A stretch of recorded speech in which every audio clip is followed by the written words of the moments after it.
What is marginal propensity to consume? Marginal propensity to consume क्या है? Marginal propensity to consume refers to the proportion of additional income going to consumption expenditure. हम अपनी बढ़ी हुई income का कितना proportion consume करते हैं उसे कहते हैं मार्जिनल प्रोपेंसिटी टू कंज्यूम। और इसको मेजर कैसे कहते हैं? It is measured as the ratio of change in consumption to the change in income. यानी कि इनकम में चेंज आने से कंजम्पशन में कितना चेंज आ रहा है उसे हम कहते हैं मार्जिनल प्रोपेंसिटी टू कंज्यूम। इसको लिखते कैसे हैं? Delta C upon delta Y, यानी कि इनकम में चेंज आने से कंजम्पशन में कितना चेंज आ रहा है। और ये डेल्टा साइन क्या डिनोट करता है? डेल्टा साइन शो करता है चेंज को, राइट। तो इसको एक डायग्राम के थ्रू समझते हैं।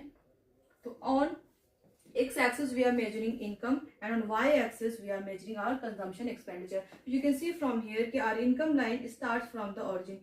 income line origin से start हो रही है और consumption line हम पढ़ चुके हैं कि origin से start नहीं होती है, it will start somewhere from here. ये y axis से यहाँ से कहीं से start होगी। it means कि हम अपने अगर हमारी इनकम जीरो भी हो जाती है तो हमारा कंजम्पशन कभी भी जीरो नहीं होगा। तो अगर हमें marginal propensity to consume measure करना है at point R, at point R पे एमपीसी अगर मेजर करना है तो कैसे मेजर करेंगे? इनकम सपोज हमारी इंक्रीज होकर 0 से इंक्रीज होकर के 50 हो गई और कंजम्पशन 20 से इंक्रीज होकर के 60 हो जाता है। तो एमपीसी को कैसे मेजर करेंगे? एमपीसी का फॉर्मूला हमें पता है, delta C upon delta Y. Delta C हमें निकालना यानी चेंज इन कंजम्पशन हमें निकालना है। तो कंजम्पशन में कितना चेंज आया? 60 माइनस 20। कंजम्पशन में चेंज आया कितना? 40 का, राइट। और डेल्टा वाई कितना है? 0 से 50 हुआ तो 50 माइनस 0 कितना हो गया? 50। तो delta C upon delta Y कितना हो जाएगा?